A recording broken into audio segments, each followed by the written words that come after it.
John chapter 4, verses 43 to 54. After the 2 days, he left for Galilee. Now, Jesus himself had pointed out that a prophet has no honor in his own country. When he arrived in Galilee, the Galileans welcomed him.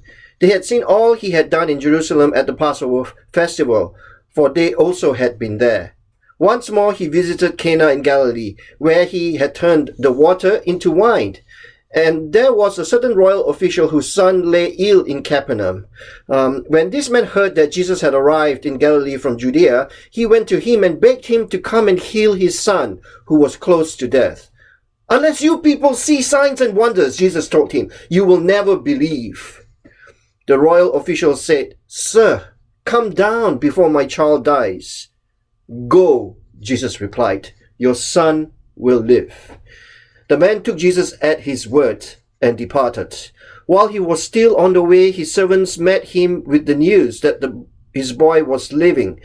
That when he inquired as to the time when his son got better, they said to him, "Yesterday at 1 in the afternoon, the fever left him." Then the father realized that this was the exact time at which Jesus had said to him, "Your son will live." So he and his whole household believed. This was the second sign Jesus performed after coming from Judea to Galilee. John chapter 4, 43 to 54. He is an official of the court of King Herod of Galilee. This is the Herod who executes John the Baptist. This is the Herod who will make fun of Jesus as he goes to trial before Pontius Pilate. Herod hears of Jesus' signs of healing and teaching. Herod wonders if Jesus is John the Baptist risen from the dead. Herod is critical of Jesus' ministry. The nobleman of Herod's court lives in Capernaum. His son is sick with fever. The son is very sick. His son is at the point of death. Jesus has just returned from to the province of Galilee. He has performed some signs in Jerusalem. He clears the temple courts of money changers and animals. He goes to Cana in Galilee, where he had earlier turned the water into wine at a wedding feast. This royal official hears that Jesus is at Cana. He is desperate. He travels from Capernaum to Cana. He goes to Jesus and begs him to come to heal his son. Jesus' reply to this royal official is indeed surprising. Remember, this royal official is desperately pleading for the healing of his son. "Unless you people see signs and wonders," Jesus told him, "you will never believe." It is as if Jesus sidesteps the issue of the illness of his son and lectures this royal official about signs, wonders, and the need to believe. Why? To understand Jesus' words, we look at the earlier account given to us by John, the author of this gospel. John chapter 4, 43 to 45. After 2 days, he left for Galilee. Now Jesus himself had pointed out that a prophet has no honor in his own country. When he arrived in Galilee, the Galileans welcomed him. They had seen all that he had done in Jerusalem at the Passover feast, for they also had been there. Jesus does many signs in Jerusalem during the Passover feast. There is tension developing between the temple leadership in Jerusalem and Jesus. He leaves for Galilee, where his hometown of Nazareth is located. And as he returns to Galilee, he tells his followers that a prophet has no honor in his own country. Yet when he returns to Galilee, the Galileans welcome him. They had seen all that Jesus had done in Jerusalem during the Passover festival. They become aware of this miracle worker Jesus. One would think that Jesus should now feel that he's becoming honored in his own country. However, Jesus still says he is not honored in Galilee. Why? "Unless you people see signs and wonders," Jesus told him, "you will never believe." These words are not really for the royal official with the dying son. These words are for the people of Galilee. Jesus knows that a prophet is without true honor in his home province of Galilee. Today, we are studying the second sign of the 7 signs of Jesus in the Gospel of John. And the purpose of these signs is so that people will believe in Jesus and trust him. The people of Galilee know Jesus only as a miracle worker who does signs. They do not see him as a prophet from God. Where did this man get these things, they asked. What's this wisdom that has been given him? What are these remarkable miracles he's performing? Isn't this the carpenter? Isn't this Mary's son, the brother of James, Joseph, Judas, and Simon in Nazareth? Aren't his sisters with us? And they took offense at him. This is found in Mark chapter 6, 2-3. We see the signs of Jesus in our lives. We must remember that these signs point to the sign giver. We need to keep in touch with the sign giver, not the signs. The signs point to Jesus Christ, the Messiah. Signs do not point to themselves, but to the sign giver. Christianity Explored teacher Rico Tice shares his personal story. I was once in Australia visiting a friend. He took me to a beach at Botany Bay, so I decided to go out for a swim. I was just taking off my shirt when he said, "What are you doing?" I said, "I'm going for a swim." He said, "What about those signs?" And he pointed me to some signs I had not really noticed. Danger! Sharks! With all the confidence of an Englishman abroad, I said, "Don't be ridiculous. I'll be fine." He said, "Listen, mate, 200 Australians have died in shark attacks. You've got to decide whether those shark signs are there to save you or to ruin your fun. You are of age. You decide." I decided not to go for a swim. Rico initially wants to ignore the signs. Fortunately, his Australian friend persuades him to pay attention to those signs. Jesus is always showing us signs of his presence. And if we get too caught up with his signs, we might find ourselves swimming in the sea with sharks in it. We must remember that the signs point to the person behind the signs, Jesus himself. The signs points to Jesus as Savior who will save us from difficult situations. The signs only have value when we see them as signs pointing to Jesus, not pointing to themselves. The royal official refuses to let Jesus' words about the lack of faith of the people of Galilee get to him. I still remember the time when my son Luke was 4 years old and he became weak overnight. We were living in Richmond Hill then. We decided to take him to a pediatrician who kept emergency hours. We were desperate. The pediatrician looked at him and checked his chest. He said, "You still need to do the x-rays to confirm it. However, I'm quite sure he has pneumonia. I will prescribe the antibiotics immediately.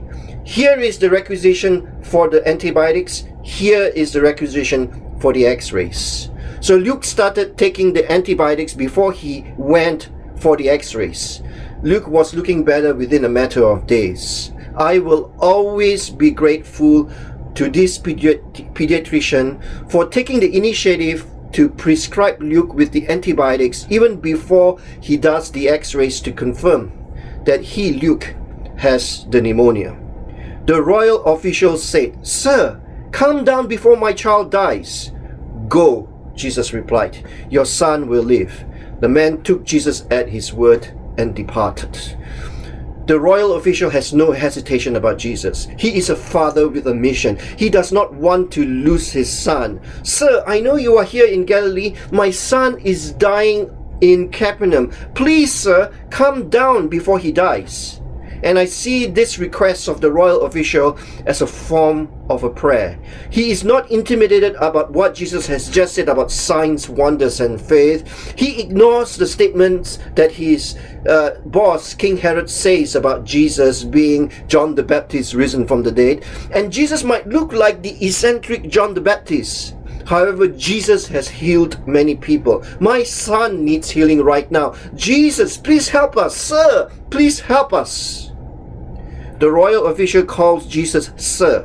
The New Testament Greek word for Sir means Lord. "Lord, please come down before my child dies." This royal official knows who kings are. He gives Jesus a title with the same status as his boss, King Herod. Jesus does not waste time anymore. "Go, and your son will live." Jesus moves from making a statement about the faith of the people of Galilee to addressing the desperate situation of this royal official. Jesus does not make the trip to Capernaum from Cana. Instead, he says to this royal official, "Go, your son will live." So we contrast the faith of this nobleman with the unbelief of the Galileans.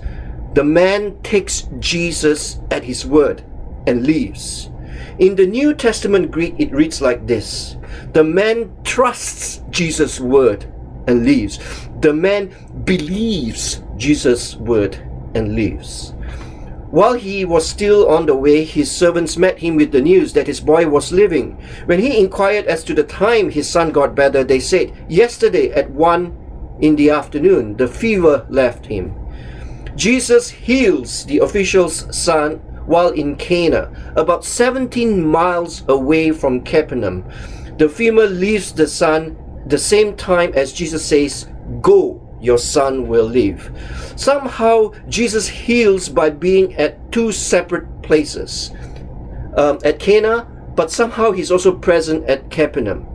And he is present at two places at the same time. How can Jesus do this? Jesus, is the Son of God. What do we mean by being the Son of God? Jesus is God who becomes a man. That's what the meaning of the term Son of God is. Jesus is God who becomes a man to save the world. Earlier, when Jesus left the Samaritan village after being with them for 2 days, they say this. They said to the woman, "We no longer believe just because of what you said. Now we have heard for ourselves, and we know that this man Jesus really is the Savior of the world." Then the father realized that this was the exact time at which Jesus had said to him, "Your son will live." So he and his whole household believed. We do not know what type of faith the royal official has before he approaches Jesus. Some Bible scholars tell us that he might even be a non-Jew. Whatever his faith or that of his family, they end up believing in Jesus. They decide to have faith in Jesus. They decide to trust Jesus with their lives. Jesus becomes their Savior. Jesus saves his son. Jesus saves the royal official. Jesus saves the whole family. Jesus is saving us too. Jesus is saving our families too. Mel Gibson, who is the star in the sci-fi thriller Signs, he also directed The Passion of the Christ, Braveheart, and Hacksaw Ridge. Mel Gibson recounts a near-death experience in his youth. While attempting to pass a slow truck on a winding road, he was nearly hit by the oncoming traffic. I looked up, and there was a truck coming in the other direction. The last thing I remember before I simply just covered up in a crouched position, let go of the steering wheel and put it in the hands of the Almighty, was a massive gum tree coming right at me just before it went down over the cliff. And then I felt this bang, boof, bang, like this. I took my hands off and the car was okay. The big gum tree was pressed against one side of the car door and it had dented it in. And on the other side of the car was a sapling. I had been caught between two trees. The front wheels were hanging over the abyss. Someone had his hand on me that day, and I figure it's things like that kind of inform you of something greater than yourselves, perhaps watching over you. The signs are there for Mel Gibson. The signs are there for the royal official. The signs are there for the royal official's son. The signs are there for you. The signs are there for me. The signs are there for us. The signs point to the sign giver. Jesus saves the royal official's son. Jesus saves the royal official's family. Jesus saves the royal official himself. Jesus is saving us too. Jesus is saving our families too.